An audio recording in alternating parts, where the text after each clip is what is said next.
Christy anak, nandito ang Kuya Howard mo. Gusto ka raw makausap. Maglalaba po ako ng apron, Nay. Baka po hindi matuyo eh. Wala akong gagamitin bukas. Bakit daw po? Hindi ko alam eh. May kasama, si Lance. Kilala mo rin siya, hindi ba? Naku, paanong hindi ko po makikilala sikat na playboy at bad boy yun sa probinsya natin, Nay. Ikaw talaga, mukha namang mabait ang binatang yun eh. Tsaka masayahin, magalang din. Nagmano agad sa akin kanina sa may bakod pa lang ng bahay natin. Hay nako, malamang pakitang tao lang po yun, Nay. Basta wala po akong tiwala sa mayabang na lalaki na yun. Nakakaya naman kung hindi mo man lang sila lalabasin, anak. Hindi naman siguro magtatagal kaya istimahin mo na lang at alukin ng kape. Hay, sige na nga. Pero hindi ako pwede makipag-usap sa kanila ng matagal ha. Oo, Christy. Naiintindihan ko. Para lang hindi magtampo si Howard sa'yo. Magandang araw, Miss Gwen. Ako nga po pala si Christy. Meron po akong mga kakaibang karanasan na may kinalaman sa kababalaghan. At gusto ko pong ibahagi sa inyo. Sana po mapili ang sulat ko at mapakinggan ko to sa channel nyo. Christy, mabuti naman at lumabas ka na. Akala ko pagtataguan mo na kami. Oo nga pala, si Lance, pinsan ko. Kilala ko siya, matagal na. O yun naman pala eh. Di wala ng problema. Ano pong ibig mong sabihin, kuya? Hindi na ako magpapaligoy-ligoy pa. Di ba single ka? Single din si Lance, naghahanap ng maliligawan. Naisip ko, bakit lalayo pa siya, di ba? Nandiyan ka lang naman. Nako, hindi ako nagpapaligaw, kuya. Busy po ako sa trabaho at ayoko ng dagdag sakit sa ulo. Grabe ka naman, Chris. Mabait naman ako, tsaka mapagmahal. Naisip ko rin, tama ang pinsan ko. Bakit di natin subukan? Malay mo, magkasundo tayo. Hindi! Sigurado akong hindi tayo magkakasundo dahil bukod sa mayabang ka na, may history pa ng pagiging babaero. May mga pagkakataon talaga na hindi ko makontrol ang bibig ko. Likas na prangka kasi ako. Mukhang nasaktan sila sa sinabi ko pero huli na para bawiin ko pa ang mga nasabi ko na. Si Kuya Howard ang gumawa ng paraan para malipat sa ibang usapan ang atensyon namin ni Lance. Si nanay naman nagtimpla ng kape at bumili ng tinapay para sa mga bisita namin. Kahit sinungitan ko si Lance bago sila umalis, nangako siyang babalik para simulan na ang panliligaw sa akin. Kinuha niya ang cellphone number ko. Ayoko nga sanang ibigay kung di lang ako kinumbinsi ni Kuya Howard. Pero hindi ako umasang tototohanin ni Lance sa mga sinabi niya. Hanggang sa makatanggap nga ako ng mensahe mula sa kanya kinagabihan. Naiinis man, sumagot pa rin ako hanggang sa pumayag na rin ako magpaligaw. At nang sumunod na linggo nga bumalik siya sa bahay namin. Hindi na niya kasama si Kuya Howard. Si nanay ang una niyang nakausap dahil tulog pa ako nung dumating siya sa bahay. Lagi kasi akong puyat. Dahil 2:00 na madaling araw ang pasok ko sa trabaho. Tindera ako sa isang kilalang kainan sa palengke noong mga panahong yun. Chris, yayayain sana kita magsimba. Pareho naman tayo ng relihiyon, di ba? Oo, pero di nga. Sigurado ka? Sa simbahan mo ako gustong isama? Oo nga. Ayaw mo ba? Aba, syempre gusto ko. Gustong gusto. Pero ipagpaalam mo muna ako kay nanay. Nako, aprobado ko na kanina pa anak. May tiwala ako dito kay Lance. Basta diretso uwi na kayo dito pagkagaling nyo ng simbahan, ha? Opo, Nay. Iuuwi ko kagad si Christy. Huwag po kayong mag-alala. At salamat po sa pagtitiwala nyo sa akin. Ilang taon din akong single at puro trabaho lang ang inaatupag. Kaya may kaba akong nararamdaman bukod sa excitement. May tiwala si nanay kay Lance kaya panatag na rin ang loob ko na sumama sa kanya. Medyo nahiya pa ako nung may nakita kaming mga kakilala sa simbahan. Nagulat din sila na makita magkasama kami ni Lance. Ang iba naman binati kami kasi akala nila mag-boyfriend na kami. Pagkagaling sa simbahan, nagyaya si Lance na bumili ng pasalubong para kay nanay at sa mga kapatid ko. Bumili rin siya ng lechon manok at soft drinks. Mabuti na lang at pagdating namin sa bahay, eksaktong nakapagsaing na si Inay. May niluto rin siyang gulay at pritong isda. At yun ang unang beses na nakasalo namin sa pagkain si Lance. Sa pagtsatsaga at pagpupursige niyang manligaw, nakamit niya rin ang matamis kong oo. Sa simbahan ko siya sinagot. Gusto ko kasi saksihan Diyos sa umpisa ng relasyon namin. Lalo pat memorable sa akin ng simbahan. Si Lance din ang unang lalaking nanligaw sa akin na doon ako unang dinala. Kaya naman naisip ko nung mga panahong yun na karapat dapat siya sa pagmamahal na wagas. Pinagmalaki ko siya sa buong pamilya at ibang kamag-anak namin. May mga natuwa kasi sa wakas daw mag-aasawa na ako. Makakahigop na sila ng sabaw. Pero may isang tutol sa relasyon namin. Ang kapatid ng nanay ko, si Tita Adora. Christy naman, ang daming lalaki. Ang daming nanligaw sa'yo. Bakit yung lalaking pa yun ang napili mo? Bakit po? Anong problema ninyo kay Lance? Hindi mo alam. Hindi sinabi sa'yo ni Ate Daisy. Konsentidora din kasi talagang nanay mo, ano? Nasilaw sa mga regalo at kung ano-anong ibinigay ng lalaking yun sa'yo. Grabe naman po kayo kay nanay. Hindi po mukhang pera ang nanay ko. Ano po bang pinupunto ninyo, tita? Bakit hindi niyo lang po ako diretsuhin? Matagal ng bali-balita sa probinsya natin na aswang ang mga magulang ng boyfriend mo. At kapag nahawa ka, malamang magiging aswang na rin ang buong pamilya natin. At hindi ako papayag na mangyari yon. Sa totoo lang, napaisip din ako sa mga sinabi ni Tita Adora. Pero mas nanaigang pagmamahal ko kay Lance. Lalo pat malaki talaga ang tiwala ni nanay sa kanya.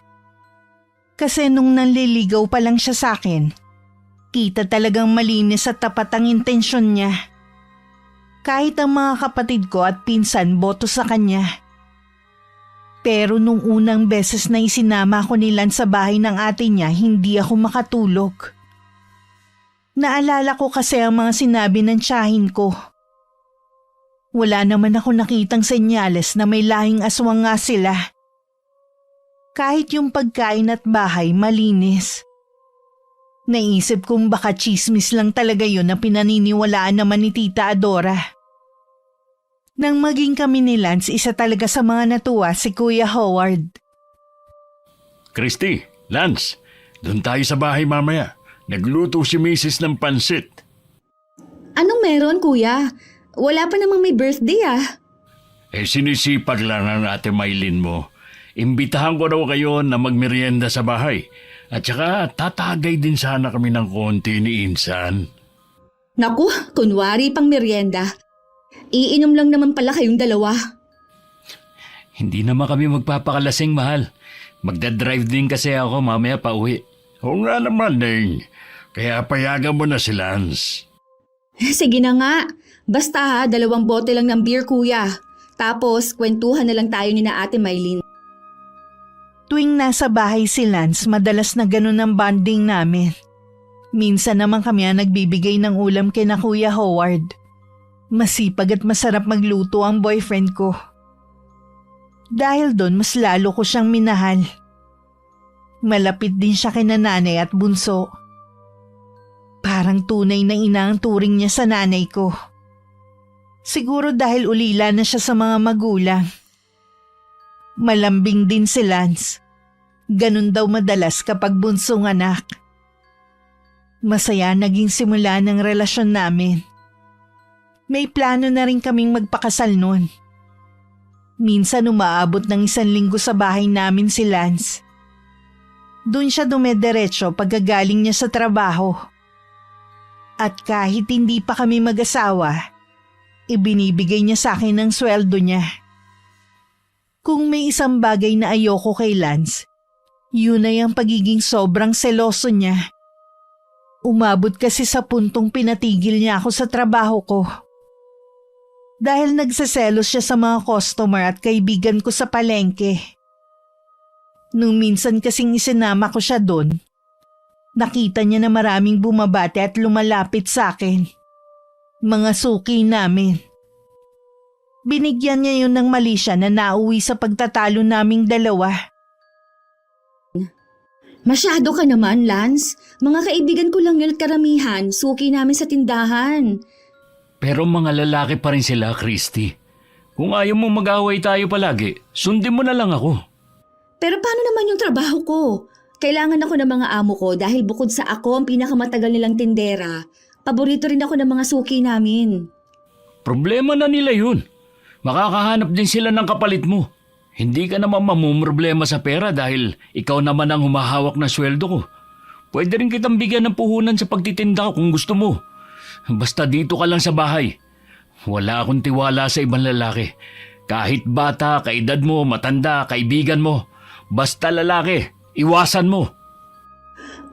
Lance! Para wala na kaming pagtalunan pa, sinunod ko na lang ang gusto ng boyfriend ko. Pinayuhan din naman ako ni nanay at ipinaliwanag ko sa amo ko ang sitwasyon. Naiintindihan naman nila ako. Tinupad nga ni Lance ang pangako niya na siya ang mamumuhunan para makapagpatayo ako ng tindahan. Bukod kasi sa trabaho niya bilang pintor, caretaker din siya sa isang malaking bahay. Nasa US ang mga amo niya. Buwan-buwan may natatanggap siyang sweldo. Nagkasundo rin kami mag-loan ng perang lingguhan kung bayaran. Hindi naman kami nagkaproblema sa pagbabayad dahil bukod sa kita niya, maganda rin lagi ang benta ko noon sa maliit kong tindahan. Sa akin bumibili sina nanay at mga kapitbahay namin. Insan, nabalitaan mo ba yung nangyari ka na Joven, Jojo at Ricky? Mga pinsan at barkada natin? Oh, Kilala ko rin sila, Kuya Howard. Ano po bang nangyari sa kanila? hindi nga malaman Neng. Si Joven daw, binangungot. Si Jojo naman, sumakit ng matindi ang tiyan. Yun ang kinamatay. Magkakasunod lang silang tatlo. Ano pong ikinamatay ni Kuya Ricky? Parang kaedad niyo po yun, di ba? Tama ka. Kaklase ko nga siya eh. Ang sabi, hindi na raw nagising. Maayos pa naman nung natulog. Nalaman na lang ng mga kasama sa bahay na nilalanggam na raw at wala ng buhay. Sa palagay ko may nakaalita ng mga binatang yon. Meron nga siyang asawa ng isang tiyahin namin ni Lance. Yung taga Marinduque. Palagay namin, paraya yun o isang kakaibang klase ng kulam. Kulam? Oo, Ning. Dahil namatay ang anak ng tiyahin namin sa inuman. Nagkaroon sila ng alitan ni na Joven, Jojo at Ricky. Dapat yung tatlong target ni Tio pero yung anak niyang natamaan, nasaksak niya. At hindi niya matanggap yung nangyari. Sa sobrang galit, biglang umalis ang buong pamilya nila rito. Sa tingin ko, humingi ng tulong ang tsuhin mo sa mga mangyan, Howard. Matindi mang ulam ang tribong yun. Kaya dapat talaga, iwasan nating makagawa ng atraso sa kapwa natin. Dahil hindi lahat marunong magpatawad. Yung iba gumagante. At kung buhay ng mahal nila ang kinuha mo, buhay din ang sisingilin nilang kabayaran mula sa iyo. Kinilabutan ako sa mga nalaman ko nung araw na yun. Bata pa lang naririnig ko na ang tungkol sa mga aswang at kulam. May 2 binatang kamag-anak na rin kaming naging biktima ng tinatawag nilang paraya. Lalaki ang ari at unti-unting maaagnas hanggang sa yun na ang ikamatay ng biktima. Ang mga kamag-anak kasi naming yun may mga babaeng sinaktan na parehong tubong Mindoro. At yun na naging karma nila sa ginawang panloloko. Hindi sila agad namatay. Naghirap at nagdusa muna ng matagal. Nakakatakot ang kulam. Talagang mamamatay ka na walang kalaban-laban. Lalo pat hindi kayang gamutin ng doktor ang ganong klaseng karamdaman. Kaya ikaw, Lance, magtino ka ha? Para hindi ka magaya dun sa mga pinsan ninyo. Teka, ba't ako nadamay? Maayos ako, Chris. Tsaka loyal ako sa'yo. Sobrang nag-aalala talaga ako noon dahil sa nabalitaan ko kay Kuya Howard. Pero makalipas ang ilang araw na wala na rin yun sa isip ko.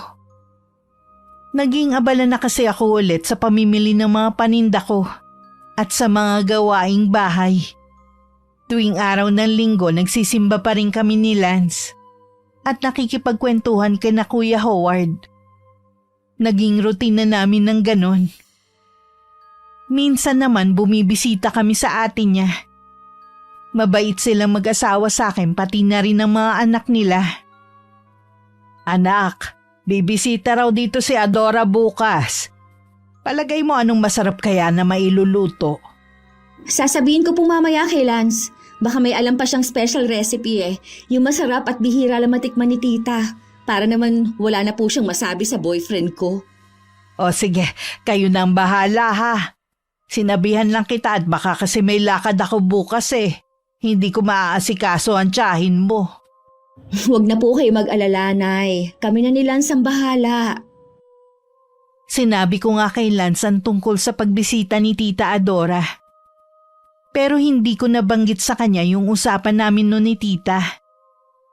Ayokong sumama ang loob ng boyfriend ko.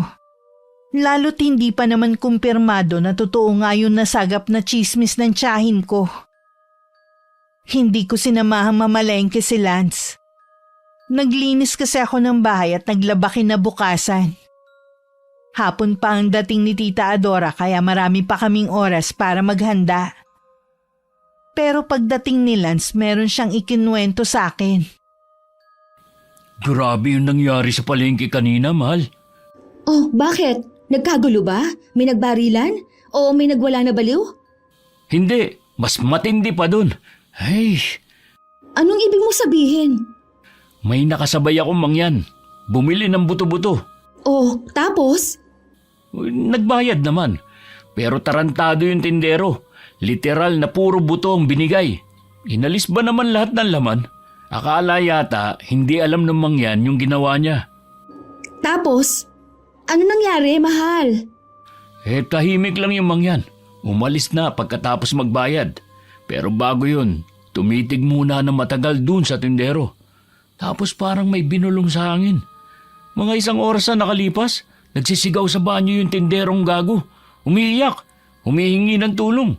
Hindi raw makaihi at sobrang sakit nung ari niya. Katulad nung nangyari sa mga pinsan mo? Mas malala, pero halos iisang ritual siguro ang ginamit dahil parehong tribo ang pinagmulan ng mga kumulam. Ay, yan na nga bang sinasabi ko eh. Kaya dapat talaga huwag tayong gagawa ng masama sa kapwa. Dahil minsan ang bilis ng karma. Ikaw talaga, masyado kang nervyosa. Pinaalalahanan lang kita. Para hindi ka maligaw ng landas gaya nila. Salamat at huwag kang mag-alala, mahal. Hindi mangyayari sa akin ang ganun. Dahil sa mga naikwento ni Lance, bumalik na naman ang takot sa puso ko. Hindi ko alam kung bakit ganun na lang katindi ang kilabot na nararamdaman ko tuwing mapag-uusapan ng kulam. Hindi pa ako nakakakita ng taong kinulam. Lalo na yung nilalabasan daw ng mga insekto sa katawan. Pero maisip ko pa lang ang tungkol doon parang bumabaligtad na ang sikmura ko. Bumibilis ang tibok ng puso ko at pinagpapawisan ako ng malapot. Dumating pa nga sa puntong napapanaginipan ko na ang tungkol doon. Mabuti na lang tulog manok si nanay. Lagi niya akong binabantayan sa pagtulog mula nung unang beses na binangungot ako. Sinabihan din ni nanay sina Lance at Kuya Howard na huwag munang babanggit sa akin ng mga kwentong katatakutan. Sumunod naman yung dalawa at dahil doon, nawala ulit ang takot sa dibdib ko pati na rin ang pagkabahala. Hindi natuloy ang pagbisita sa amin ng tiyahin ko. Kaya naman wala si Lance nung pumunta na sa bahay namin si Tita Adora. Ano ba yung mga sinabi mo kay Christy ha? Ginugulo mo lang ang isip ng pamangkin mo. Bakit ate? Totoo naman na. Bakit pa pinagtatakpan mo yung mga balae mong hilaw? Wala naman tayong ebidensya eh. Anong wala? Ako mismo ang nakakita sa tatay ng hilaw mo manugang nung gabing akala ko kalabaw na ligaw yung nakita ko doon sa may pampang. Noon pala, aswang. Totoo po ba yun, Nay? Christy, anak. Totoo yun, Christy. Ganito kasi ang nangyari ha. Inumaga kami ng uwi galing sa sayawan. Dalaga pa kami nila Ate Daisy noong mga panahon na yon. May mga kasama nga ako, kaso may nakita nga akong kalabaw kaya sinundan ko. Akala ko kasi nalimutang isilong nung may-ari. Tapos, ano pong nangyari? Kukunin ko sana yung tali at hahanap ako ng puno sa malapit para hindi mahulog sa pampang yung kalabaw. Tapos maya-maya, biglang dumating yung kumpare ni Tatang. Humahangos. May hinahabol daw na tao at doon sa pangpang pumunta. Pero sabi ko, wala akong ibang nakita doon kundi kalabaw lang. Tinulungan niya akong itali yung kalabaw at siya rin yung kasabay kong pauwi. Paano niyo nasabing ang aswang yung tatay ni Lance? Hindi naman agad nalaman. Mga ilang linggo pang lumipas bago nakumpirma ng kumpare ng lolo ninyo. Nung napagkwentuhan na lang ulit. Naulit kasi ang ganong pangyayari at sa ikalawang beses, nasaksihan niya kung paanong nagpalit anyo yung biyenan mong hilaw. Mula sa pagiging tao, biglang naging kalabaw. Hindi ko pa rin alam kung maniniwala ba ako kay Tita Adora ng mga oras na yon. Pero nang tingnan ko si inay, nakita kong seryoso siya kahit hindi nagsasalita. Kaya naisip kong baka nga nagsasabi ng totoo ang tiyahin ko. At nasaktan ako dahil doon. Lalo na't napamahal na rin talaga sa akin si Lance. Gulong-gulo nun ang isipan ko. Parang naintindihan ko bigla ang pinagmumula ng agam-agam ni Tita Adora. Kung ako lang, wala namang problema kahit pamahawaan ako ng pagiging aswang ng boyfriend ko. Pero paano nga naman kung mahawa rin ng mga kapamilya ko? Kung sakaling ang totoong hinala mo, Adora, hindi naman siguro kay Lance ipinamana ng mga magulang niya ang pagiging aswang. Tingin ko dun sa bunsong babae na may asawa na. Paano ka naman nakakasiguro, ate? Nandun siya sa tabi ng mga magulang niya bago sila nalagutan ng hininga. Basta alam ko at sigurado ko. Kaya wala ka na dapat ipag-alala. Mabait si Lance, magalang, napakasipag at mahal niya talaga tong pamangkin mo. Hindi na ulit nagkomento pa si Tita Adora. Pero baka sa mukha niya matinding pagkadismaya. Nag-alangan lang sigurong makipagtalo pa sa nanay ko lalo't sa kabila ng isiniwalat niya. Hindi pa rin nagbago ang paninindigan ni nanay. Hindi niya ako sinabihan o inudyok ang hiwalayan si Lance. Dahil doon mas lalo akong humanga kay nanay. Inilihim namin ni nanay kay Lance ang tungkol doon. Tingin ko nga nun wala siyang alam sa usap-usapan tungkol sa pamilya niya. Lalo na sa mga magulang niya. Sa kabila ng di pagsang-ayon ni Tita Adora, ipinaglaban ko ang relasyon namin ni Lance. Suportado naman ni nanay ang desisyon kong yun. Parang anak na rin kasi talaga ang turing niya sa boyfriend ko. Tumagal pa at naging mas matibay ang relasyon namin. Hanggang dumating ang mga bagong pagsubok at problema. Bakit nagte-text na naman sa'yo ang Jenny na yon, ha, Lance? Yun ba? Wala lang yun. Nangungumusta lang yung tao. Huwag mo sabihing nagseselos ka. Dapat ba? Siyempre hindi. Buntis na si Jenny sa bago niyang boyfriend. At ako naman, kontento at masaya na ako sa'yo. Siguraduhin mo lang, Lance. Dahil maghihiwalay talaga tayo oras na lokohin mo ko. Walang hiwalayang magaganap dahil hinding-hindi kita lulukuhin. Nagdududa ka pa rin ba sa intensyon ko sa'yo hanggang ngayon? Buti pa si nanay. Malaki ang tiwala sa akin. Hindi naman sa nagdududa ako. May tiwala ako sa'yo, Lance. Pero dyan sa ex mo, wala. Hindi ko maiwasang makaramdam ng kaba. Dahil sa biglang pagpaparamdam ng ex ni Lance. Takot na baka mawala siya sa akin. Na baka maisip niyang mahal niya pa pala ang ex niya. Na mas mahal niya kesa sa akin. Una pa lang naman inamin ko na sa kanyang selosa ako. Mas matindi nga lang siya kung magselos dahil pati bata pinagseselosan. Dahil binigyan naman ako ni Lance ng assurance, nagtiwala ako sa mga salita niya. Naalala ko rin yung pangako ko sa sariling ipaglalaban ko ang relasyon namin. Ano man ang mangyari. Na kung nalagpasan ko ang pagtutol ni Tita Adora, hindi yung ex lang niya magiging dahilan para masira kaming dalawa. Lalo't kung dahil lang sa isang text message na binigyan ko ng mali siya. Lumipas ang ilang linggo. Naging tahimik ulit ang lahat. Unti-unti kong nalimutan ang tungkol kay Jenny at ang mga kutob ko. Ang atensyon ko kasi buong buo kong ibinuhos sa maliit kong tindahan. Laking tuwa ko na dumami ang mga suki ko. Kahit ang mga kapitbahay dumadalas ang pagbili ng bigas, kape, sardinas at kung ano-ano pa. Kaya napilitan din ako magdagdag ng paninda. Dagdag trabaho pero mas nakakalibang. Ramdam ko na unti-unting gumagaan ang buhay namin. At dun ko muna inabala ang isip ko. Isang gabi dumating si Lance. Medyo nagulat nga ako kasi halos hindi siya sumagi sa isip ko nung nagdaang linggo. Umupo siya sa bangko na nasa loob ng tindahan. Baka sa mukha niya ang pagod, pero may napansin pa ako. Parang mailap siya kung tumingin ng mga oras na yun. Hindi ko naman napigil ang itanong ang tumatakbo nun sa isip ko. Lance, napansin ko lang, nito mga huling linggo, bihira ka nang dumalaw dito. Kung dati halos gabi-gabi kang nandito, ngayon para kang kabuti. Hindi ka rin halos nagte-text o tumatawag. Kahit simpleng kumusta man lang, wala. Ay, Christy, sana maintindihan mo. Sobrang busy lang talaga ako sa trabaho. Pag uwi ko, bagsak na agad ako sa higaan. Wala na akong lakas para magbukas ng cellphone.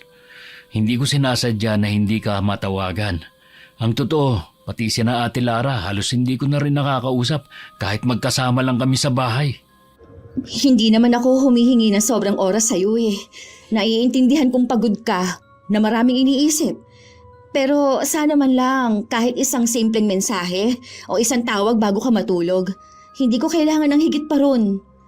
Ang gusto ko lang maramdaman na may effort ka pa rin ipakita na nandyan ka pa rin para sa akin. Na mahalaga pa rin ako sa'yo.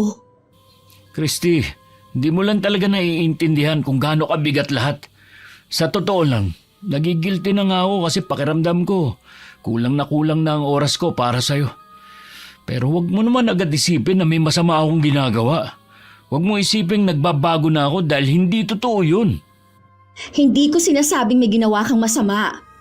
Pero ramdam ko kasi, Lance eh. Ramdam ko na parang may nagbago sa'yo. Sa atin.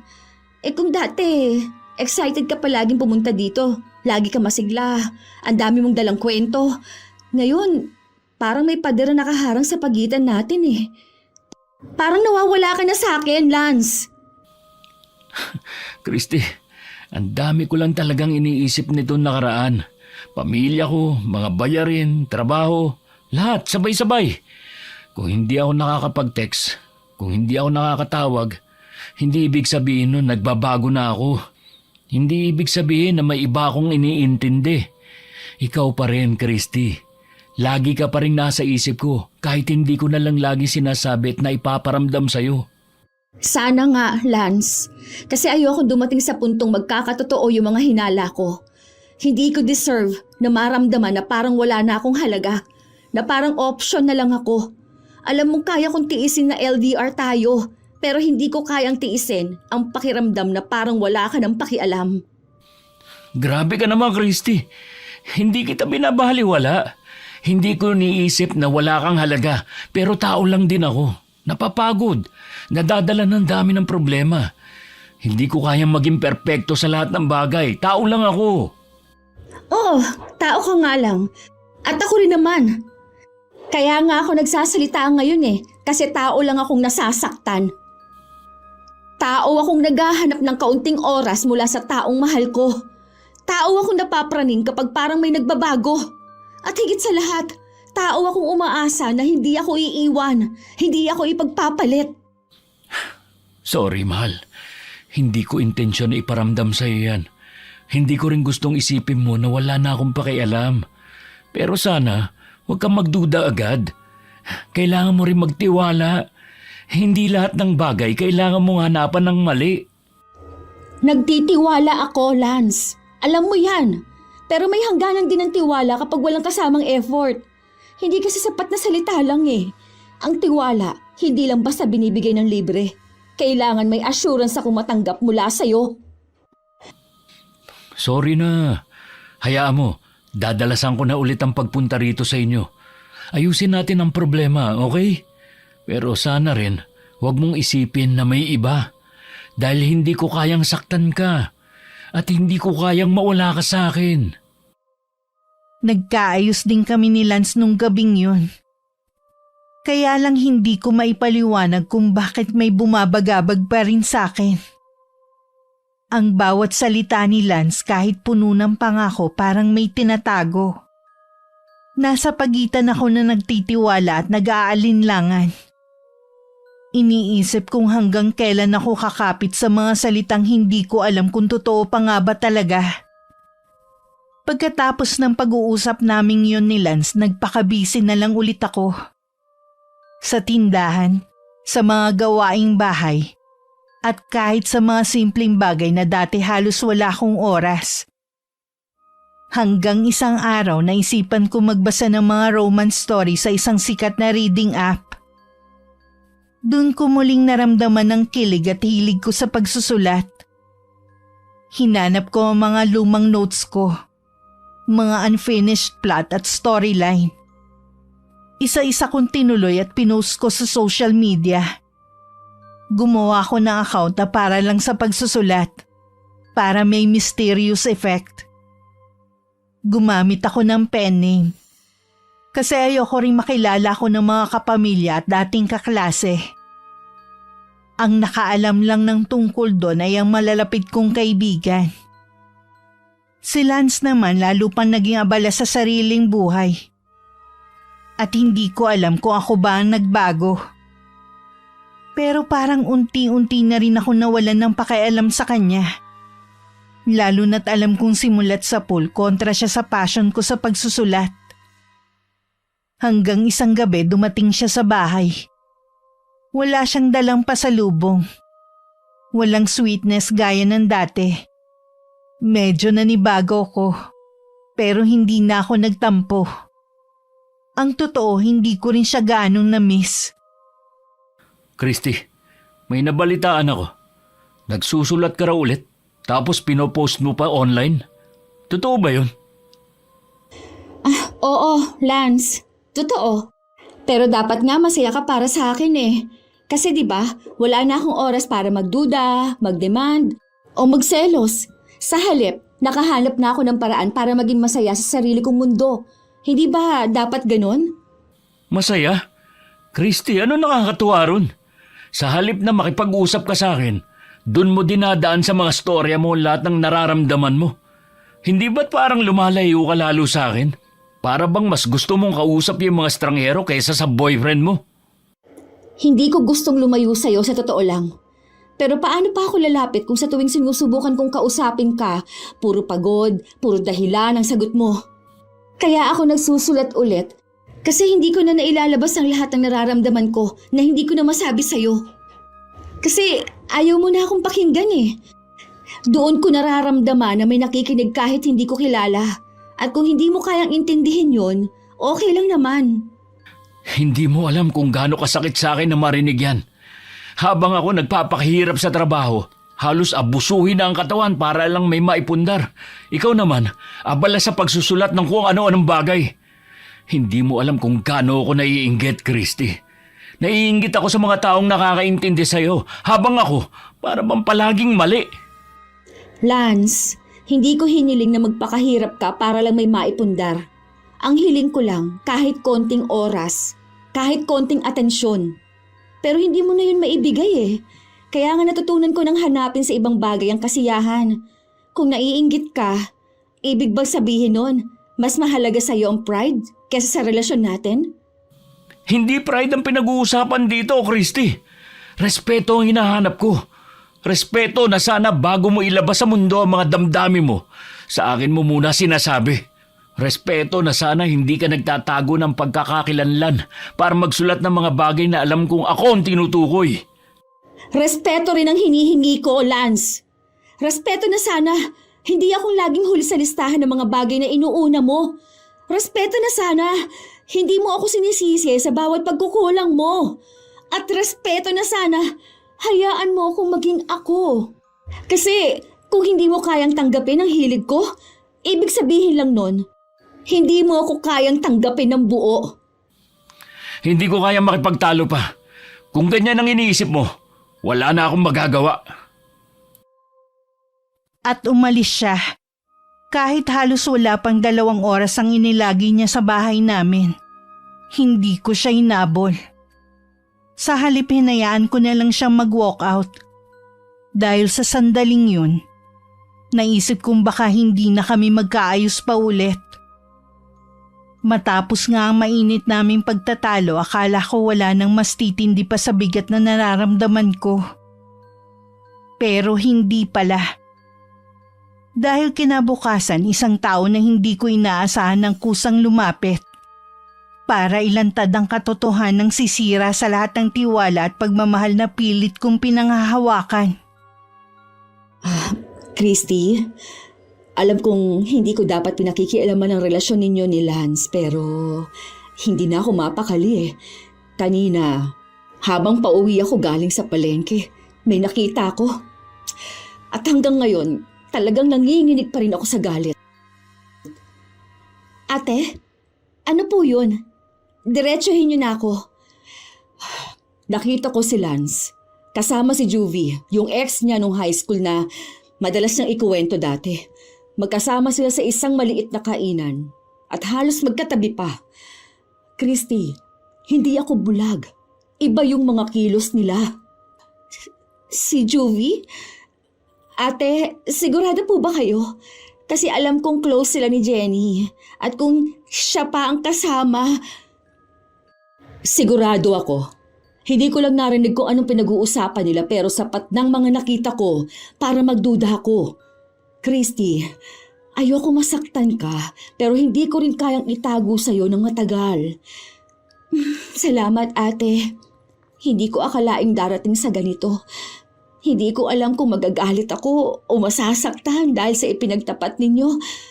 Pero isa lang ang sigurado, humanda sa akin si Lance kapag nagkaharap kami ulit. Hindi ako umiyak. Pero galit na galit ako. Nagtiwala ako at pinanghawakan ng mga pangako niya. Kaya pala biglang nagbago. Kaya pala nanlamig at laging busy. Hindi pala trabahong inaatupag kundi ibang babae. Agad ako nag-send ng message sa kanya. Simple lang ang laman. Pumunta ka dito sa bahay ASAP. At gaya ng inaasahan ko, dumating siya. Oh, nandito ka na pala. Kumusta trabaho mo? Ayos lang ba ang pamilya mo? Busy pa rin ba yung bayaw mo sa mga project niya? Sina Ate Lara at yung mga bata? Oo, medyo. Ako naman, stress pa rin at sobrang busy. Kaya pasensya na kung hindi na naman ako madalas dumalaw. Pero teka, bakit parang ang cold mo ngayon, mahal? May problema ba? Wala naman. Curious lang ako. Kumusta naman kayo ni Juvie? Ano? Si Joey? Anong kinalaman niya rito? Christy, huwag kang magbiro ng ganyan. Hindi ako nagbibiro. May nakakita sa inyo. At huwag mong sabing hindi totoo dahil mismo si Ate Maylin ang nakakita sa inyo ng ex mo. Ano bang meron sa inyo, ha, Lance? Bakit hindi mo sinabi sa akin na nagkikita pala kayo at nagde-date? Christy, hindi. Nagkataon lang na nagkita kami tapos nagkape. Ano bang masama doon? Wala akong ginagawang masama kaya wala kang dapat ikagalit. Walang masama. Pinaamin kita. Pero hanggang ngayon nagde-deny ka. Lance, sa lahat ng taong makikitang kasama mo, ex mo pa talagang nakasama mo ng palihim? Huwag mo nga akong gawing tanga. Hindi ko alam kung bakit kailangan mo pampalakihin to. Hindi kita niloloko, Christy. Kaya pwede ba? Huwag kang mag-isip ng kung ano-ano. Biglang sumilip si nanay sa tindahan kaya nanahimik na lang ako. Pinilit kong wag sumigaw. Wag humagulgol. Pero sa loob-loob ko parang unti-unting gumuho ang mundo ko. Mahal ko siya. Pero hindi ko kayang itolerate ang panloloko niya at pagdedenay. Siguro nga oras na para bitawan ko siya. Nag-walk out ulit siya. Hindi siya nagpaalam kahit sa nanay ko. Hinayaan ko lang ulit siyang umalis. Hindi ako nakakain nung gabing yun. At nung tulog na ang mga kasama ko sa bahay, saka ko lang hinayaang tumulo ang mga luhang ilang oras ko rin pinigilan sa pagpatak. Dahil sa mga nalaman ko, unti-unti ako nawalan ng gana sa lahat. Hindi ko na nagawang magsulat, ni magbasa man lang ng mga kwentong dati pinagmumulan ng saya ko. Naghayatus ulit ako. Para bang namatay na naman ang apoy na muling nagpasigla sa akin. At doon parang lalo kong naramdaman ang lungkot at galit na pilit kong ikinukubli sa pamilya ko. Hanggang isang araw may kaibigan ako nag-alok ng trabaho sa kabilang bayan. Impulsive siguro, oo. Pero dala na rin ng sama ng loob ko kay Lance agad kong tinanggap ang trabahong yun. Hindi ko na inisip kung tama ba o mali. Pati yung tindahan hindi ko na rin pinanghinayangan. Basta ang mahalaga sa akin nun makalayo ako kay Lance.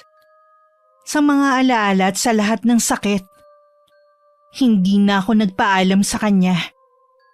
Kay mama lang ako nagsabi. At simula nun hindi na kami nagkausap ulit. Kahit sa chat o text. Pinilit kong magpakabisi sa bagong trabaho ko sa isang factory. Para hindi na ako makaramdam ng pangungulila. Pero kahit gaano ko pasubukan, hindi ko kayang takasan ng realidad. Isang gabi habang nag-iisa ako sa boarding house namin, nakatanggap ako ng mensahe na hindi ko inaasahan. Galing kay Lance. Maikli lang ang laman pero sapat para mapaguho ang mundo ko at dumurog sa puso ko. Tapusin na natin ang lahat. Sorry kung naging duwag akong aminin. Pero nagsisimula na ako uli ng bagong buhay kasama si Juvie. Sa totoo lang ang sakit. Akala ko matapang na ako. Akala ko kaya ko na. Pero nung gabing yun bumigay ako. Umiyak ako ng umiyak. Hindi ko inakalang hahantong talaga kami sa hiwalayan. Sa isang sulok ng puso ko umasa akong magre-reach out siya. Na maaayos pa ang relasyon namin. Akala ko si Lance na ang lalaking makakasama ko hanggang sa pagtanda. Pero nagkamali ako. Christy, buti dumaan ka dito sa amin. Namiss kita. Halika, upo ka muna. O ano, kumusta ka sa bagong trabaho mo? Ay. Ate, hindi ko na alam kung paano ko haharapin lahat. Ang sakit. Ang sakit-sakit na mas pinili nilang si Juvie. Dalaga ako, ate. Habang siya, single mom na. At sa totoo lang, hindi naman kagandahan ng reputasyon. maluho, palengkera pa. Pero siya pa rin ang pinili. Christy, alam kong masakit. Wala akong mahanap na tamang salita para maibsan ang bigat na nararamdaman mo. Pero tandaan mo, hindi sa lahat ng oras, makikita mo ang halaga mo base sa pagpili ng iba. Ang importante, alam mong totoo mong halaga. At kung hindi yun nakita ni Lance, problema niya na yun. Basta tuloy lang ang buhay, okay? Nandito lang ako palagi kapag kailangan mo ng kausap. Pero ate, ang hirap tanggapin. Hindi lang siya basta boyfriend para sa akin. Siya yung taong pinagkatiwalaan ko ng lahat ng meron ako. At ngayon, parang lahat ng yun nabaliwala lang. Normal na masaktan ka. Pero wag mong hayaang lunurin ka ng sakit na yan, Christy. Mag-focus ka muna sa sarili mo. Nasa iyo ang pagkakataon para bumangon ulit. May trabaho ka na, may mga kaibigan ka, may pamilya ka dito. Kung hindi naging totoo si Lance, wag mong hayaang sirain niya pati ang kinabukasan mo. Gusto kong maniwala, ate. Gusto kong isipin na kaya ko. Pero minsan, natatakot akong baka wala nang darating para tanggapin ako at mahalin. Dahil hindi na ako buo. Huwag mong ikumpara ang sarili mo sa kanya o sa kahit kanino. Hindi umiikot lang ang buhay sa isang relasyon, ha? At hindi mo kailangan ng lalaki para maging buo. Mas matatag ka kaysa iniisip mo, Christy. Salamat, ate. Kailangan ko lang yata talagang marinig yan. Siguro nga, oras na para isipin ko muna ang sarili ko. Hindi man agad mawala ang sakit, pero kaya kong piliing bumangon ulit. Umalis ako kay na Ate Maylin na mas magaan ang pakiramdam. Hindi pa rin nawala ang sakit. Pero naramdaman ko na hindi ako nag-iisa. Oo, iniwan ako ni Lance. Pinili niya ang ibang babae. Pero hindi ibig sabihin na tapos na rin ang lahat sa akin. Siguro nga simula pa lang na mas mahirap na laban. Pero alam ko kaya kong harapin lahat ng mga pagsubok na darating sa buhay ko. At nung gabing yun, ipinangako ko sa sarili kong hindi ko hahayaang sirain nila sa mga pangarap ko.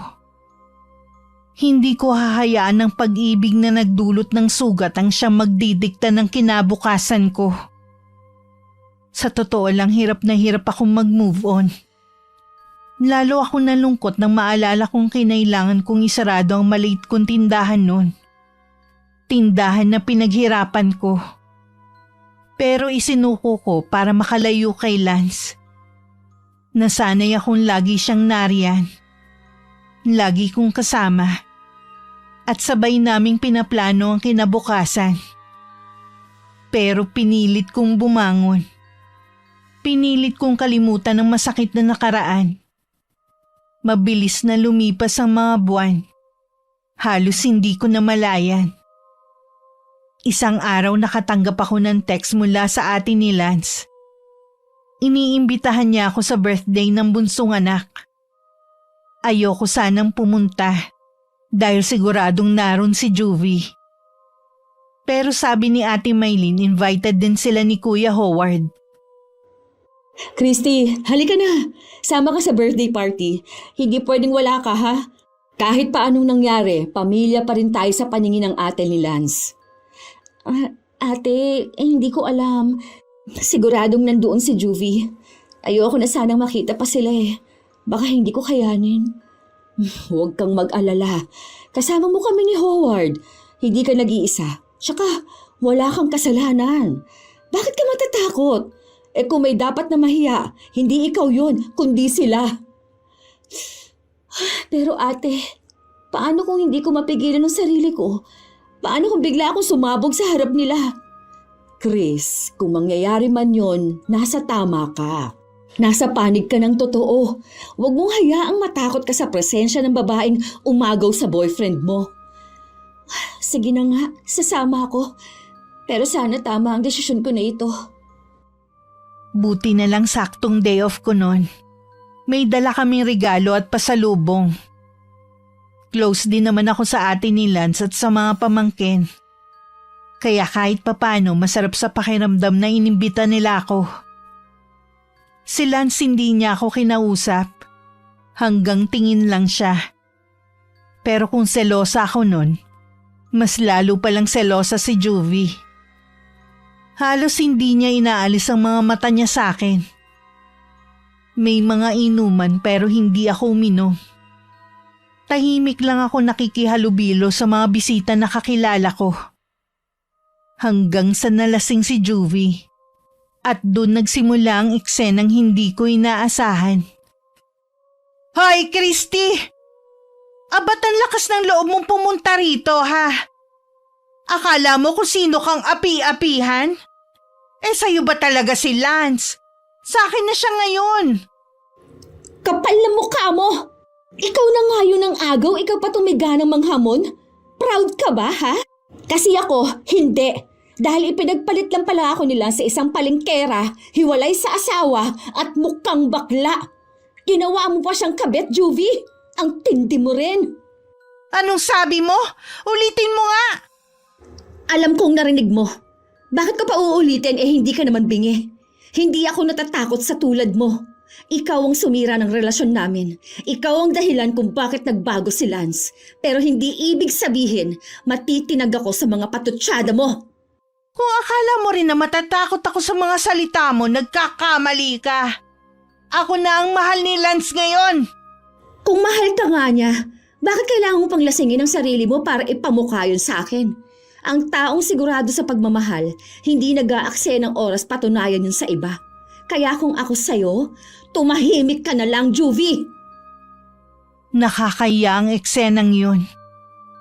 Si Lance halos hindi makatingin sa akin. Hiyang-hiya siya sa nangyari lalo at sa harap ng mga bisita ni Ate Lara. Lumapit siya sa akin at halos pabulong na nagsalita. Christy, patawarin mo ako. Pasensya na sa lahat. Hindi ko alam na hahantong sa ganito. Sumusobra ka na talaga, Lance. Hindi mo lang niloko si Chris. Pati pamilya mo dinamay mo sa kahihiyan. Tingnan mo, hindi mo nga kayang kontrolin ang pinili mong babae. Huwag ka na magpaliwanag, Lance. Wala na akong pakialam sa mga sasabihin mo. Hindi ko na yan kailangan. Para saan pa? Hindi mo na rin mababawi ang sakit na dinulot mo sa akin. Lumapit din sa amin ang ate niya. Humingi ng pasensya. Sobrang nahiya raw sila sa nangyari. At ako, nagsisi rin ako na sumama pa ako ron. Pero sa isang banda, buti na rin. At least nailabas ko ang galit ko sa jowa ng ex ko. Yung babaeng nang akit at nagtulak kay Lance para pagtaksilan ako. Hindi na kami ulit nagkausap ni Lance pagkatapos ng gulo sa pagitan namin ni Juvie.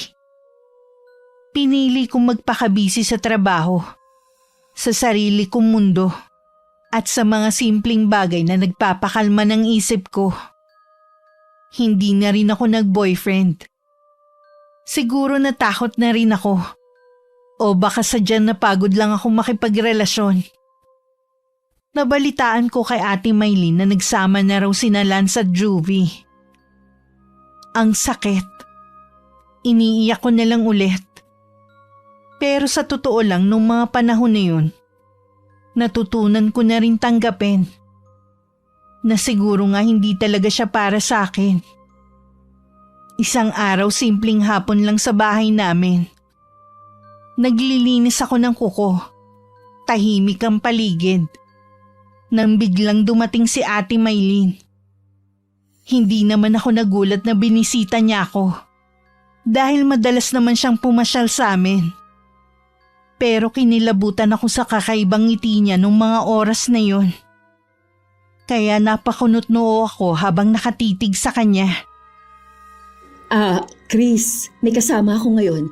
Alam ko magugulat ka pero sana makinig ka muna bago ka magalit, ha? Kasama? Sino? Ate, huwag mong sabihing... Christy, ako nga. Pinapasok ako ni nanay. Ang dami kong gusto sabihin. Sana makinig ka muna. Lance? Ikaw? Ang kapal din ng mukha mo magpakita pa rito. O ano na? Umiiyak ka ba kasi niloko ka rin ni Juvie? Aba, sinong tanga ngayon? Kinarma ka lang, Lance. Christy, please. Nagkamali ako. Oo, niloko niya ako. Pero iba ka.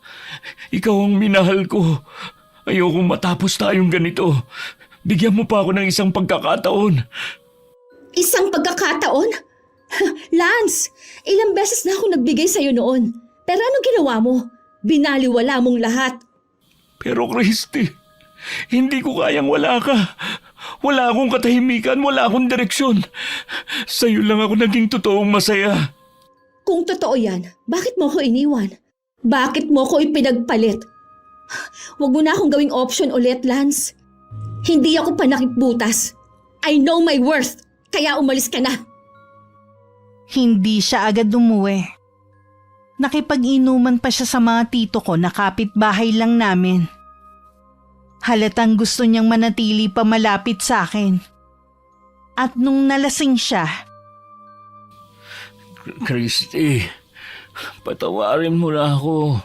Sige na. Kalimutan na natin lahat. Magsimula tayo ulit. Hindi na ako magpapadala sa tukso, pangako. Ikaw na lang talaga. Lance, hindi na ako galit sa'yo.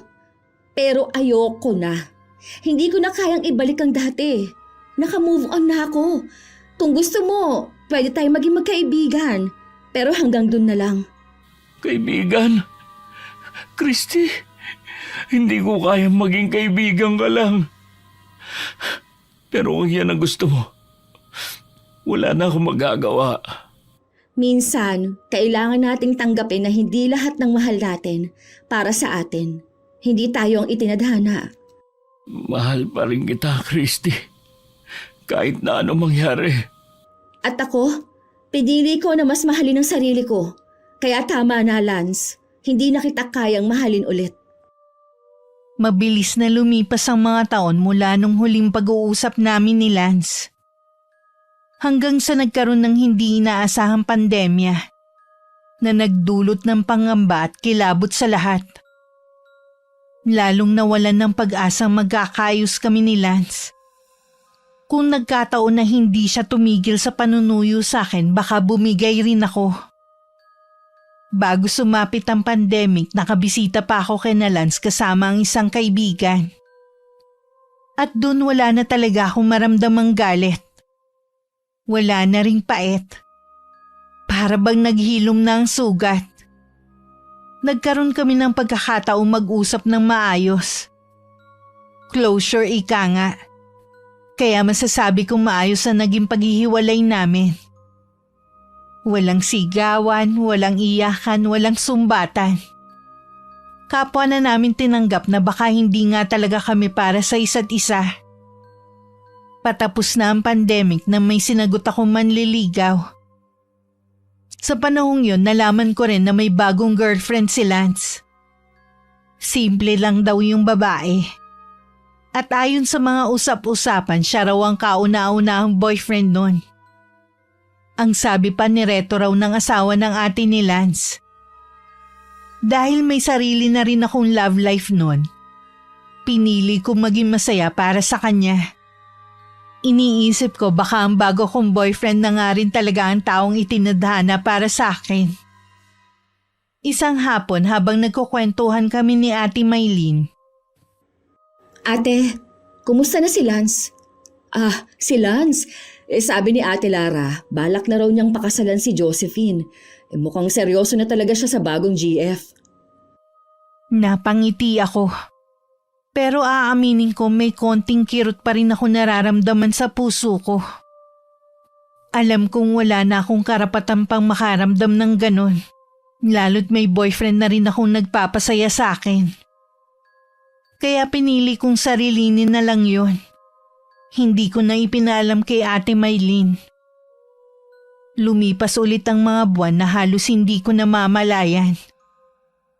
Isang araw bago ang kasal ni Lance, nakatanggap ako ng imbitasyon mula sa ate niya. Pero nagpa siya akong huwag pumunta. May parte sa akin na gusto kong masaksihan siyang ikinakasal. Pero may bahagi rin na nagsasabing baka hindi ko kayanin. Na baka masaktan pa rin ako. Naalala ko bigla yung gabing na panaginipan ko si Lance. Sa panaginip ko nakita ko namatay siya. Paggising ko umiiyak ako. Kinabahan ako bigla. Hindi ko alam kung bakit ganun pero parang napakalinaw ng lahat. Parang hindi lang basta panaginip. Lalo pa akong kinilabutan nang napanood ko ang mismong video ng kasal nila ni Josephine. Yung mga sinabi ni Lance sa asawa niya parang nagbibilin siya. Jo, sana kahit mawala ako, magpatuloy ka pa rin sa buhay. Magpatuloy ka sa paglilingkod sa Panginoon. Huwag mong hayaang malungkot ka dahil lang wala na ako. Parang tinambol ang dibdib ko nang marinig ko yun. Napaiyak ako bigla. Sa isip ko bakit ganun ang sinabi niya? Bakit parang may pahiwatig? Bigla ko naalala ang panaginip ko at mas lalo akong hindi mapalagay mula nun. Wala akong ibang sinabihan tungkol sa panaginip kong yun kundi si Ate Maylin. Ate, may sasabihin ako, pero sana wag mong pagtawanan ha. Kasi napanaginipan ko si Lance at doon nakita kong namatay siya. Christy, ay wag kang ganyan ha. Huwag ka masyadong mag-isip ng negatibo. Hindi maganda na dinadala mo yan sa loob mo. Baka stress lang yan. Alam kong gusto niya lang akong pakalmahin.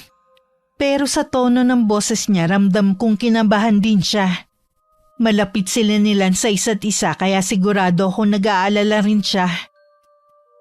Naghiwalay kami ng boyfriend ko. Nahuli ko siyang may ibang babae. Parang bumalik tuloy lahat ng sakit na naramdaman ko nun kay Lance. Sa aming dalawa siya lang ang nagkaroon ng tinatawag na happy ending. Ikinasal siya. Nagkaroon ng bagong buhay. Samantalang ako iniwan. Nasaktan at muling bumangon na mag-isa. Pero akala ko lang pala. Dahil isang umaga may kumatok sa pinto ng bahay namin. Kuya Howard? Christy, pasensya na kung biglaan ang pagpasal ko.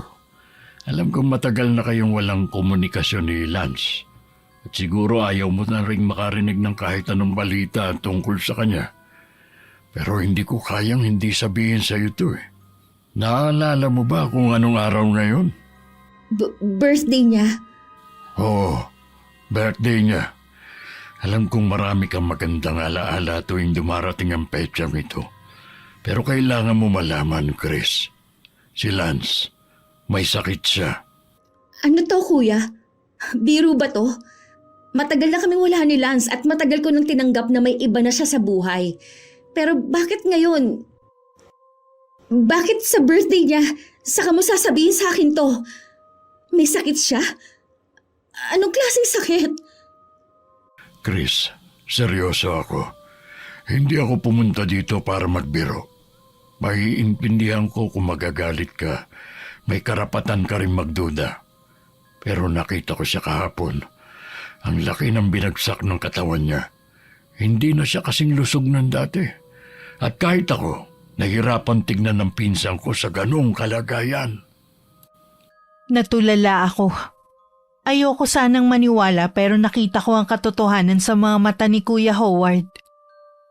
Kaya pagkaalis niya agad ako nag-message sa ate ni Lance para mangumusta. At ilang minuto lang bigla na lang tumawag sa akin si Ate Lara. Christy, salamat nag-message ka. Siguro panahon na rin para malaman mo ang totoo. Pagkatapos ng kasal nila ni Josephine, akala namin magiging maayos na ang lahat. Pero isang buwan lang ang lumipas eh. Biglang nagkasakit si Lance. Namayat siya nang hindi namin maintindihan kung bakit. Nawalan siya ng lakas at dumating sa punto na hindi na niya kaya magtrabaho. Nakakaya raw sa mga biyanan niya. Kaya nag-request siya na dito na muna siya sa bahay namin ulit tumira. Ate Lara, hindi ko alam ang sasabihin ko. Parang ang bigat-bigat pakinggan. Si Lance, naalala ko pa kung gaano siya kalakas dati. Masayahin, masigla. Alam kong mahirap paniwalaan, Chris. Dinala na namin siya sa ospital. Pero malabo ang mga resulta ng laboratory test eh. Walang siguradong sagot ang mga doktor. Sinubukan pa namin magpa-second opinion. Pero pareho rin ang lumabas. Para bang tinatago ng katawan niya ang mismong dahilan ng sakit. Kaya ngayon, araw-araw siyang naghihirap. At kahit si Josephine hirap na rin tanggapin ang sitwasyon nila. Grabe ate, ang dami kong nararamdaman ngayon. Naiinis ako dahil bakit parang sa dulo ng lahat ganito pa ang nangyari kay Lance. Kahit iniwan niya ako, kahit sinaktan niya ako, hindi ko kayang isiping pinaparusahan siya ng ganito. Christy, naiintindihan ko. Oo, maraming pagkakamali si Lance. Pero ngayon parang pinagbabayaran na rin niya ang lahat ng kasalanan niya eh. Hindi ko hinihingi na tulungan mo siya ng higit pa sa kaya mo. Pero siguro kahit isang dasal man lang mula sa'yo, makakatulong yun sa kanya. Hindi ko na rin alam kung hanggang kailan pa siya tatagal. Habang pinakikinggan ko si Ate Lara, wala na akong nagawa kundi umiyak. Para bang bumalik lahat ng alaala. Lahat ng sakit. At ang kakaibang takot sa puso ko lalo't naalala ko na naman yung tungkol sa panaginip ko. Sa mga sumunod na araw, walang ibang laman ng isip ko kundi si Lance. Hindi ko alam kung dapat ba akong pumunta kina Ate Lara. Kung kaya ko na ba siyang makita ulit. Ang tanging malinaw lang sa akin, hindi rin pala siya nagkaroon ng happy ending. At sa isang banda parang mas lalo ako nasaktan. Makalipas ang 1 linggo, naging bisita ko si Ate Maylene sa bahay namin. Hindi ko alam kung bakit ako biglang kinabahan nang makita ko siya. Pero ramdam kong may mahalaga siyang sasabihin. Chris, dadalawin namin si Lance kina Ate Lara. Gusto mo bang sumama? Alam kong mahirap para sa'yo pero baka ito na ang tamang panahon para makumusta mo siya ng personal. Ate, hindi ko alam kung kaya ko eh. Pero sige, sasama ako. Gusto ko rin siya makita, kahit sandali lang. Tahimik lang kami sa biyahe. Kasama rin namin si Kuya Howard. Parang lahat kami may kanya-kanyang iniisip. At walang gustong magsimula ng usapan. Hanggang sa makarating kami sa bahay ni Ate Lara. Nagulat siya nang makita kami. Pero agad niya kaming pinatuloy. Tinawag niya si Lance. At ilang saglit lang lumabas ito. Natulala ako. Totoo nga ang sinabi nila. Ang laki ng ibinagsak ng katawan nito. Hindi na ang dating Lance na nakilala ko. Payat, maputla, pero pilit pa rin ngumiti pagkakita sa amin.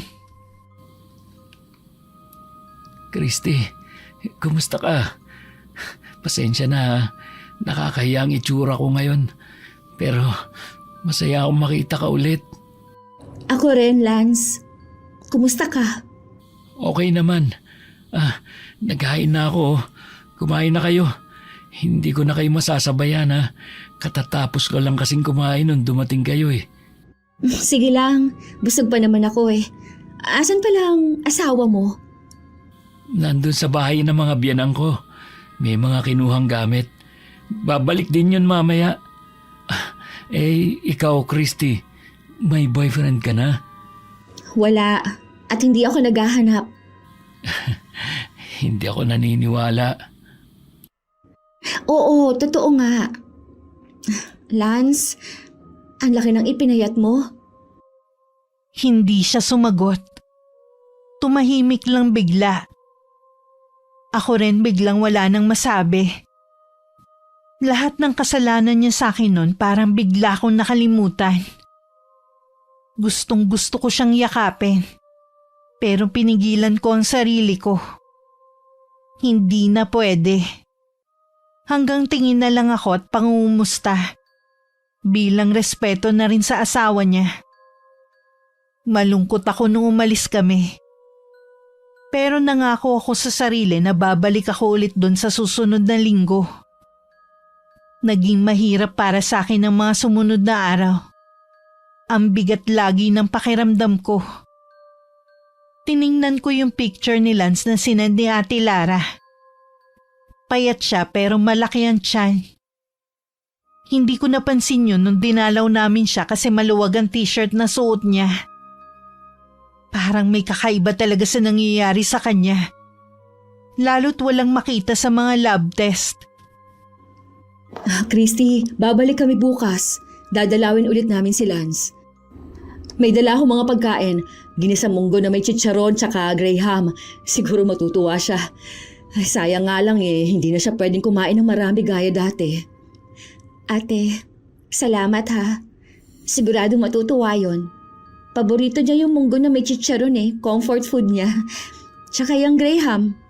Pero natatakot ako ate. Nahihirapan ako makita siya na ganon.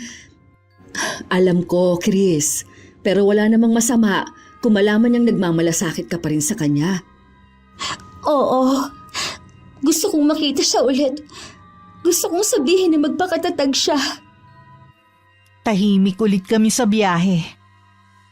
Pagdating namin kina Ate Lara, hindi na kami naharap ni Lance. Nasa loob siya ng kwarto. Nakaratay. Sumilip kami ni Ate Maylin sa pinto. Hawak niya ang tiyan niya. Hinihimas-himas. Ang isang kamay naman ay nasa noo. Kita ko sa mukha niya matinding paghihirap. Dahil doon hindi ko na napigilang mapahagulgol. Nang marinig niya ang boses ko, tumingin siya sa labas ng kwarto. Pero hindi nagsalita. Pilit siyang ngumiti. At napangiti rin ako habang umiiyak. Nakilala niya ang boses ko. Bakit ganito ang nangyayari? Bakit ganun yung lab test? Hindi ko rin alam ang sagot, Chris. Ate, gusto ko siyang lapitan, hawakan sa kamay, at sabihang lumaban pa para sa asawa niya, para sa pangarap niya na magkaroon ng anak. Gusto kong sabihing magpakatatag siya. Pero nahihiya ako kay Josephine. Gawin mo ang bulong ng puso mo, Christy. Hindi mo kailangang mahiya. Baka makatulong yun kay Lance. Matagal din naman ang pinagsamahan ninyong dalawa. Lumapit kami ng bahagya sa pinto at sumilip ulit. Ayoko pang umalis pero kailangan na naming umuwi. Hindi ko itinuloy yung gusto kong gawin. Naduwag ako. Sa tricycle pa uwi, hindi ko napigilang umiyak. Ewan ko pero ang bigat ng pakiramdam ko. Parang dinudurog yung puso ko. Sumagi sa isip ko na baka yun na ang huling pagkakataong makita ko siyang buhay. Ang bigat sa pakiramdam kasi yung dapat na huling yakap. Huling hawak sa kamay. Huling pagkausap sa kanya. Hindi ko naibigay. Ate Lara, patignan niyo na kaya sa albularyo si Lance. Hindi normal ang nangyayari sa kanya. Baka may kumapit na sumpa. Baka may ibang dahilan na, kaya hindi nakikita sa laboratorio. Alam mo naman ang relihiyon namin, Howard. Hindi kami naniniwala sa mga ganyan. Ang tanging sandigan namin ay dasal at ang Diyos. Hindi namin siya dadalhin sa kung kani-kaninong albularyo. Pero Ate Lara... Pasensya ka na talaga, pinsan, ha? Kailangan sumunod sa mga kautusan ng simbahan Isa pa, ayaw din ni Josephine dahil hindi na rin pwedeng ibiyahe ng malayo ang kapatid ko. Nandun ako sa bahay ni na Kuya Howard nung tawagan niya si Ate Lara. Kaya alam ko na dismaya talaga siya. Ramdam ko may sama ng loob si Kuya Howard. Pero pinili niyang wag nang makipagtalo. Tahimik muna siyang uminom ng tubig saka kami kinausap ni Ate Maylin. Alam nyo, kahit ayaw nila, dadaling ko pa rin ang litrato ni Lance sa kakilala kong mahusay na albularyo. Kailangan ko malaman kung tama ba o mali ang kutob ko. Hindi ako mapalagay. Baka hindi talaga sakit ang dahilan kung bakit nagkaganon si Insan. Wala ko na isagot kundi isang mahinang pagtango bilang pagsang-ayon. Kasi sa totoo lang, ganun din ang kutob ko. May kakaibang nangyayari kay Lance. Halos lagi akong puyat. Hindi siya mawala sa isip ko. Lagi rin akong umiiyak. Sa kusina habang naghuhugas ng plato. Sa kwarto bago matulog. Habang naglalaba at kahit habang nagkakape ako. Lalo na pag naaalala ko yung mga masasayang sandali namin sa bahay. Yung lambingan, tawanan namin sa umaga, yung panonood ko sa kanya habang nagluluto siya at marami pang iba. Hanggang isang madaling araw bandang 3:00 yun. Naalimpungatan ako dahil tumunog ang cellphone ko. Tumatawag si Ate Lara. Christy, pasensya na sa istorbo. Wala na si Bunso. Pumanaw siya kagabi pa bandang 11:30. Lance!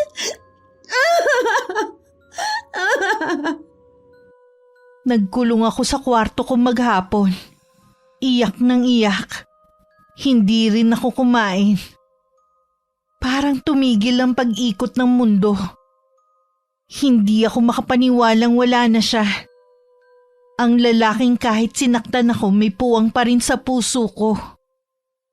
Kinagabihan pumasok si nanay sa kwarto ko. Naabutan niya akong nakatihaya. Nakatitig lang sa kisame habang basa ang mukha at unan ng luha. Ano nangyari, anak? Nay, si Lance. Patay na po siya. Ano? Kailan pa, Christy? Diyos ko! Napasinghap ng malakas si nanay at sabay kaming humagulgol habang yakap-yakap niya ako.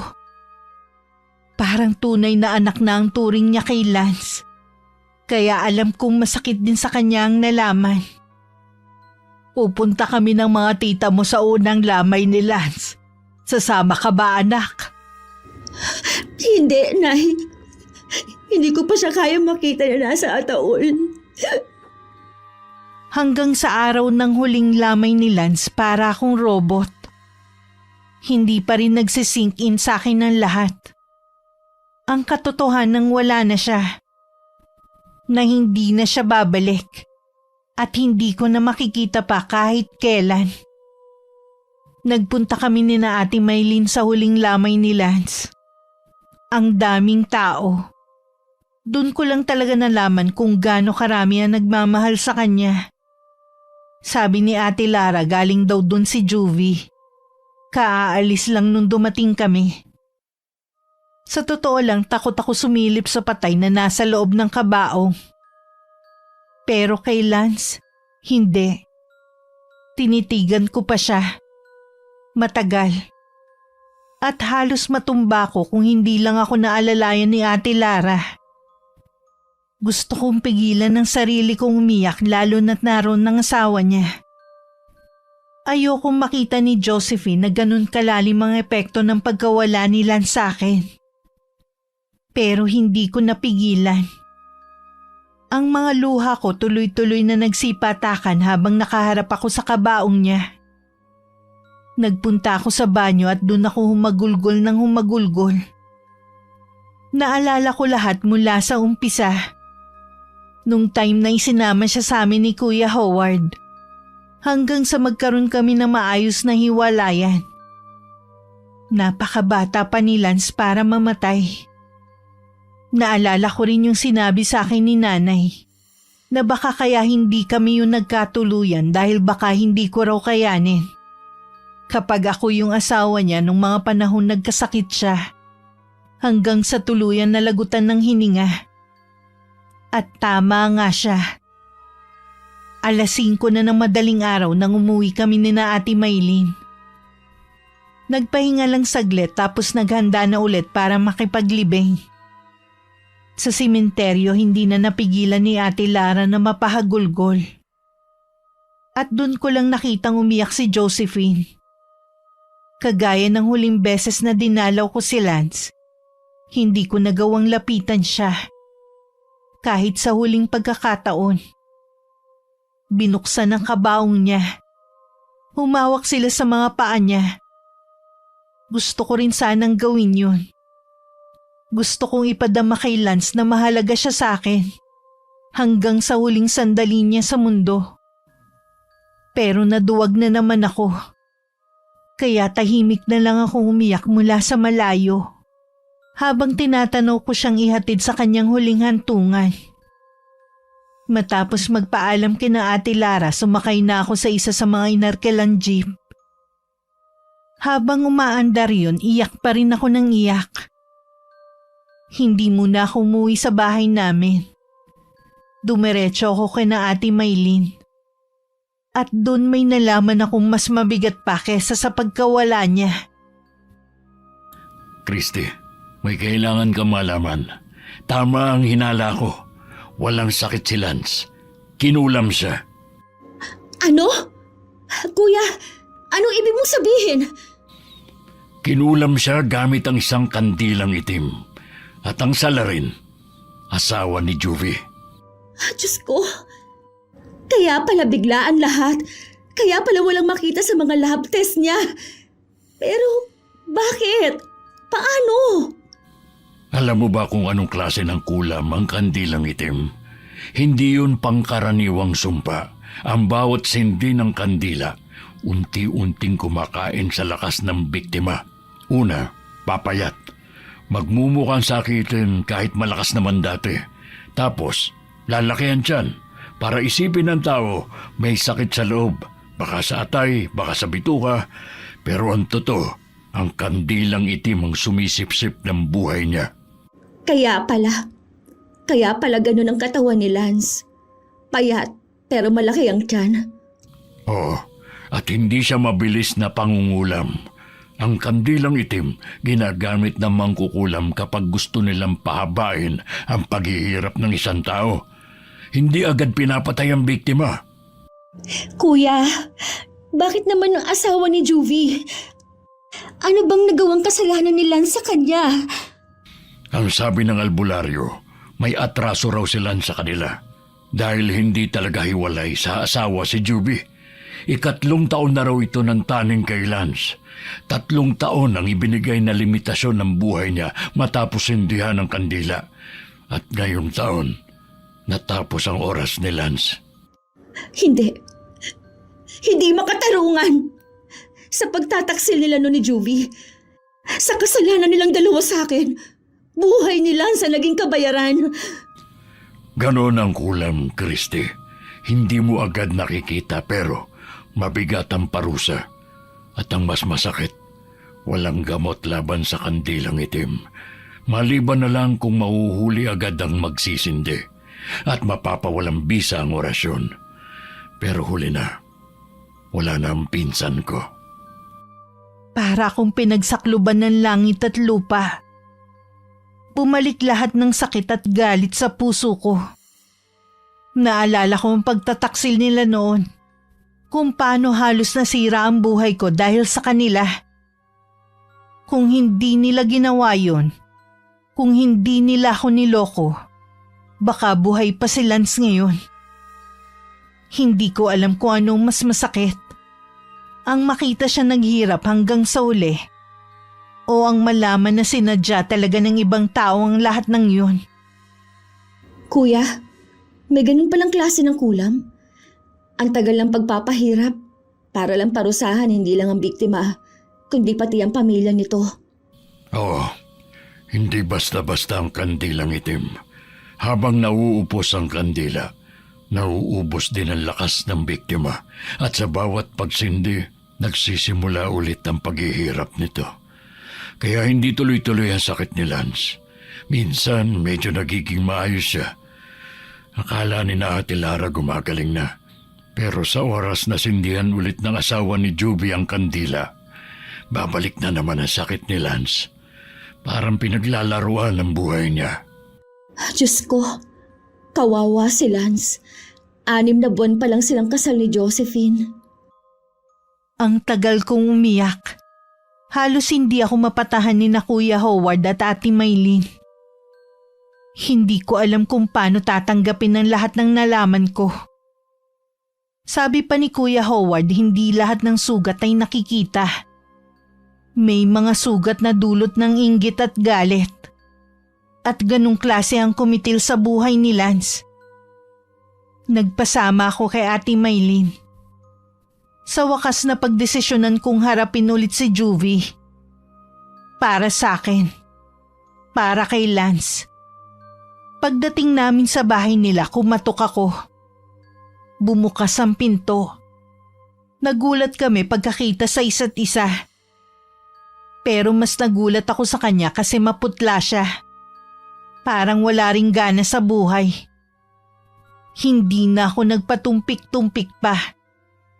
Sinabi ko na agad kung anong pakay ko sa kanya. Juvie, ikaw ang pumatay kay Lance. Ikaw ang dahilan kung bakit wala na siya. Ano? Christy, anong sinasabi mo? Hindi ako. Huwag ka na mag-deny. Alam ko na ang totoo. Kinulam si Lance gamit ang kandilang itim. At asawa mo ang may kagagawan. Kung hindi dahil sa'yo, hindi sana nangyari sa kanya yon. Kung hindi dahil sa kalandian mo, hindi sana napaagang kamatayan niya. Christy, patawarin mo ko. Hindi ko alam. Hindi ko alam na aabot sa ganito. Oo, kasalanan ko. Ako may sala sa pagkawala ni Lance. Pero maniwala ka, hindi ko sinadya. Hindi ko alam na ang asawa ko ang... Anong hindi sinasadya, Juvie? Ikaw ang nagdala ng lason sa buhay niya. Ikaw ang dahilan kung bakit siya napahamak, kung bakit siya namatay. Christy, totoo, kasalanan ko. Pero hindi ko hiniling sa asawa ko na gawin yun kay Lance. Nung iniwan ko siya dati, galit na galit siya. Sabi niya kapag hindi ako bumalik, may kapalit. Akala ko puro pananakot lang. Akala ko wala siyang lakas ng loob na gumawa ng masama. Pero mali pala ako ng inakala. Alam mo, Juvie, hindi sapat ang sorry. Hindi mabubuhay noon ulit si Lance. Hindi niyan mabubura ang mga gabing paghihirap niya habang unti-unti siyang pinarurusahan ng kulam. Christy, maniwala ka sa akin. Wala na akong balak balikan ng asawa ko noon. Kasi alam kong wala rin ako magandang kinabukasan sa kanya. Wala siyang trabaho. Sobrang seloso. Palaging nananakit. Kaya pinili ko si Lance. Kasi kilala ko na siya. Si Lance ang first love ko. Pero nung nalaman ng asawa ko, doon na siya nagbanta. Kaya ako nakipaghiwalay kay Lance kahit mahal na mahal ko siya. At hinayaan mo lang na mangyari yun? Hinayaan mong si Lance ang sumalo ng lahat ng galit ng asawa mo? Oo, mali ako. Oo, naduwag ako. Natakot ako sa asawa ko. Natakot ako saktan niya ako. Pero hindi ko alam na si Lance ang magiging kapalit. Hindi ko alam, Christy. Kung alam ko lang, sana ako na lang. Sana ako na lang ang namatay at hindi si Lance. Alam mo ba, Juvie, hanggang sa huli, gusto pa rin niyang mabuhay para sa asawa niya. Para kay Josephine. Hindi niya alam na may nakasulat na palang tatapusin na ang buhay niya. Hindi niya alam na habang pinipilit niyang maging matatag, may kandilang unti-unting nauupos kasabay ng pagkaubos ng oras niya sa mundo. Christy, sorry. Patawarin mo ko. Kung may magagawa lang ako para ibalik si Lance, kaso wala na. Araw-araw nagdurusa rin ako. Hindi ako matahimik. Hindi ako makatulog. Masakit, di ba? Pero tandaan mo, Juvie, hindi ikaw ang tunay na biktima rito. Si Lance, siya ang namatay. Siya ang inagawan ng buhay. Si Ate Maylin nakatingin lang sa amin ni Juvie. Wala siyang masabi. At ako nakatayo sa may pinto. Nanginginig sa halo-halong emosyon na nararamdaman ko ng mga oras na yon. Hindi ko alam kung sasampalin ko ba si Juvie o yayakapin. Pero sa huli, tinalikuran ko siya. Hindi ko kayang manatili pa ron. Hindi ko kayang pakinggan pa ang paulit-ulit niyang paghingi ng tawad. Habang palabas kami ng gate, parang naririnig ko pa rin ang boses niya. Paos, puno ng takot, puno ng pagsisisi. Pero wala na. Huli na ang lahat. Wala na si Lance. Lance, sana naririnig mo ang mga salitang hindi ko masabi noon. Sana marinig mo ngayon. At sana, kahit saan ka man naroroon, malaman mong mahalaga ka sa akin hanggang sa huli. Pagkatapos namin magkausap ni Juvie, hindi pa rin ako mapakali. Ang dami pa ring tanong sa isip ko. Kaya nagpa siya akong yayain si Ate Maylin sa albularyong kakilala ni Kuya Howard. Kailangan kong marinig mula sa matandang yun mismo kung ano ba talaga ang ginawa kay Lance. Abay, mabigat ang kaso ng kaibigan ninyo. Hindi basta-basta lang ang paggamit ng kandilang itim. Isa ito sa pinakamabangis na uri ng kulam. Ano po ba talaga ang ginagawa ng kandilang yon? Kapag sinindihan ng kandilang itim, bawat patak ng wax nito ay parang sumpa na tumatagos sa kaluluwa ng biktima. Hindi agad lumalabas ang sakit. Unti-unti lang, dahan-dahan. Minsan, taon ang binibilang bago tuluyang kunin ng buhay ng biktima. Kaya, hindi madaling makita ng mga doktor o kahit sinong ordinaryong tao mga sintomas nito. Kaya pala parang bigla na lang siyang nanghina kahit sinasabi ng mga doktor na wala naman siyang malubhang sakit. Sino po ba ang gumagawa ng ganyang uri ng kulam? At bakit kailangan pa ng kandilang itim? Ang kandilang itim ay hindi ordinaryong kandila. Ginagawa ito sa pamamagitan ng dugo at abo ng hayop na inihahalo sa itim na wax. Yun ang dahilan kung bakit napakalakas ng epekto. At ang gumagawa lang nito ay yung mga mangkukulam na bihasa sa paggamit ng itim na mahika. Hindi ito kayang gawin ng baguhan. Yung gumawa nun kay Lance, galit na galit siya. Hindi lang nito basta gustong parusahan si Lance. Gusto nitong maranasan niya ang matinding sakit sa loob ng panahong ginawa niyang taning ng buhay ng biktima. Ang kandilang itim ay kadalasan ginagamit dahil sa sobrang selos, paghihiganti o obsesyon. Kung matindi nga ang obsesyon ng taong yun, gagawin niya lahat para mawala ang nakikita niyang hadlang sa kanyang buhay pag-ibig. Wala pa na talagang laban si Lance. Talagang nakatakda na siyang mamatay sa oras sa sindihan ng kandilang yon. May laban sana kung nalaman niyo agad. May paraan para kontrahin ang kulam pero mahirap kapag taon nang lumipas. Ang taning na 3 taon na nabanggit, totoo yun. At kung natapos na ang taning, wala nang makakapigil pa sa sumpa. Kukunin at kukunin siya ng kadiliman. Nang marinig ko yun, parang lalong nadurog ang puso ko. Tahimik na nagdasal si Ate Maylin habang hawak ang kamay ko. Samantalang ako napayuko na lang. Humahagulgul sa harap ng albularyo. Ang nasa isip ko nung mga oras na yun kung may hustisya pa ba para kay Lance. Pagkatapos namin makausap ang albularyo, nagtagal pa kami sa bahay nito. Ang bigat ng aura ng paligid. Ang amoy ng usok. Ang mga antigong bagay sa maliit niyang kubo. At ang salita niyang puno ng hiwaga at talinhaga. Christy, Maylin, ang kulam na ginamit sa mahal niyo sa buhay ay malupit.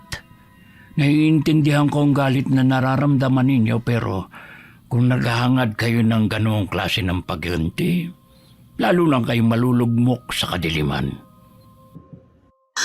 Pero paano po, Tang? Paano magkakaroon ng hustisya ang pagkamatay ni Lance? Hindi magandang panlaban ng paghihiganti sa paghihiganti. Kung gaganti kayo ng masama, magbubunga lang yon ng iba pang masama. Ang tama at makapaghihilom na hakbang ngayon ay ang magdasal para sa ikatatahimik ng inyong mga puso at isipan. Salamat po, Tang. Salamat po sa payo. Hindi kami papayag na maging katulad nila. Kaya nga po kami nandito para maghanap ng sagot sa mga katanungan at hindi po para ibalik sa mangkukulam ang kasamaan. Bago kami umalis, nagpasalamat kami ulit sa matandang albularyo. Umuwi kaming may lungkot pa rin sa puso. Pero mas naliwanagan na sa lahat na nangyari. Nagpa siya akong lisanin muna ang aming lugar, Miss Gwen. Kailangan kong lumayo. Hindi para takbuhan ng utang o ano paman, kundi para hindi ko maalala palagi si Lance. Nagtrabaho ako ng 3 taon sa Maynila. Tuwing may araw na nalulungkot ako, tinatawagan ko sina Ate Lara, Ate Maylin at Nanay. Nangako ako sa sarili na pagbalik ko sa amin, pupuntahan ko agad si Lance. Uuwi ako kapag handa na ang puso ko. Wakas. Christy, anak,